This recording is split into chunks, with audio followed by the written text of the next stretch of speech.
sa oled tross või topis. Või kui sa oled tühm või tegija.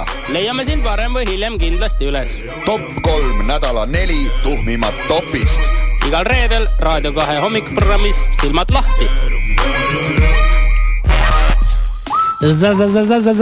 Nagu laulis Juhan Rebane meile siin just äsja ning aeg on nüüd minna meie selle nädalase topi, tropi või siis tegija juurde, kuidas siis soovite. Vaba maa, vabad arvamused. Nimelt siis pidi 21. mail käesoleval aastal saabuma suur maailma lõpp ja Ameerika 89-aastane pastorjärra Harold Camping, kes selle välja arvutas, kuulutas siis välja, et 21. mail selline 5 kuud kestev kaoseperiood algab suure maailma raputava maavärinaga ja mis lõpeb siis kogu planeedi hävimisega. Aga läks natuke sellega untsu, maavärinat ei tulnud, hävingut ka ei tulnud ja vanahärra ise kadus natukeseks ajaks avalikkusest ära, siis ilmus tudisedes välja ja teatas, et nüüd on edasi lükkunud 21. oktoobrisse siis see sündmus. Nüüd oleme papi saanud siis telefonitoru otsa, et tšekkida värki, mis siis toimub. Hallo, Harold! Tere! Ja. No kuidas tervis on? No tänan küsimast, tervis on täiesti okei. Okei on jah. Mis siis juhtus? Käsi kukkus otsast ära. Käsi kukkus otsast. Kas ikkagi maavärin teie oma väikses ranchos siis toimus? Ei maavärinat veel ei toimunud. Ei ole toimunud veel. Ei ole toimunud. Pidi 21. mail siis see saabuma ja aga nüüd siis te lükkasite pool aastat edasi. Mis juhtus? Lükkasin pool aastat edasi ja nüüd lükkan vist veel pool. Veel pool, nii et toimub ikkagi 21. mail, aga siis järgmisel aastal, 2012. aastal. No, põhimõtteliselt võiks küll nii öelda. Köhane ei saa. Oi. Te olete vana mees ka juba? Ei ole häda kedagi. 89 aastat. Jah. Nii, aga rääkige palun, härra Harold, siis, või siis peaks teie poole pöörduma siis härra pastor ja härra Harald. Jah. Harald. Härra Harald, kuidas ja kust, kas te lugesite selle kõike välja, selle info siis suurest Biibliraamatust? Täpselt niimoodi ongi, Biibliraamatus on kõik kirjas. Kuidas tuleb ja kuidas inimesed surevad. Kas te olete Biiblit lugenud? Jah, olen küll esimese lehekülje pealt lugesin 14 rida ja siis selline väike saatan minu sees hakkas torkima, et ärge enam lugeda. See saatan ongi maavärin.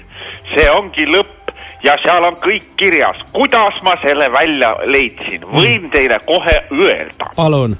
Nimelt, võttes siis selle osa vabandust väga, aga ei saa midagi teha. Köha on suur tänapäeval, väga suur. Võtsin siis selle osa, kus Jeesus läks ja ajas kaupmehed välja majast. Templimajast. Nii, templist, kus ta välja oli 7 sammast. Nii, siis võtame selle koha, vabandust. Te olete ikka täitsa läbi omadega. Olen täiesti läbi. Võtsin selle koha, kus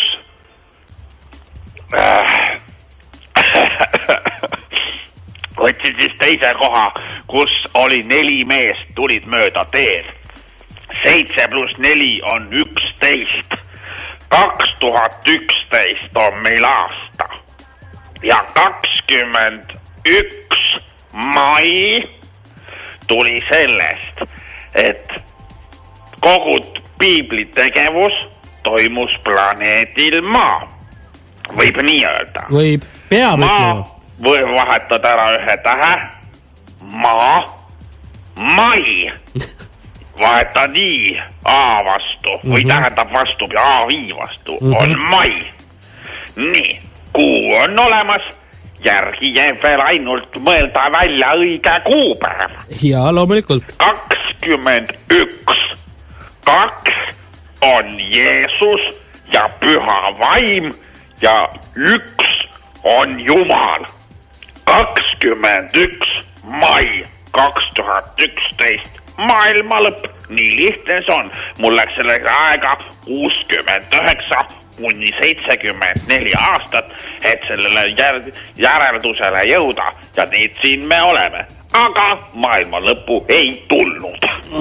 Jah, teie tuhanded fännid üle maailma nüüd on päris hädas, sest et on isegi mitmed sellised abiliinid avatud inimestel, kes ootasid samuti maailma lõppu, mida ei tulnud. Mida te soovitate sellistele inimestele? Mida peaks siis tegema, kui kõik on, mainevarandus on ära müüdud, on inimesed ennast siis füüsiliselt ja ka emotsionaalselt ette valmistanud selleks, et nüüd on minek, ainult siis 900 inimest päästetakse ära või rohkem? 20 miljonit kristlast. 20 miljonit kristlast. Ülejäänud jäävad põrgusse ehk maapealsesse põrgusse põlema. Kuid ma eksisin aastaga, sest 2011 7+4 on küll 11, aga ma unustasin ühe tähtsa nüansi. Jaa. Piibel on 1.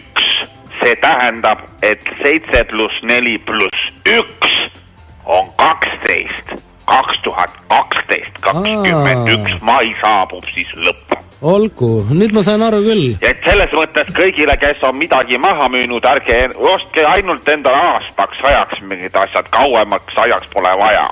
Mida sellised minusugused musulmanid tegema peaksid siis, et ka saada ikkagi ära päästutud ja kuuluda nende 20 miljoni inimese hulka, kes viiakse maalt siis ära paradiisi? On 2 võimalust.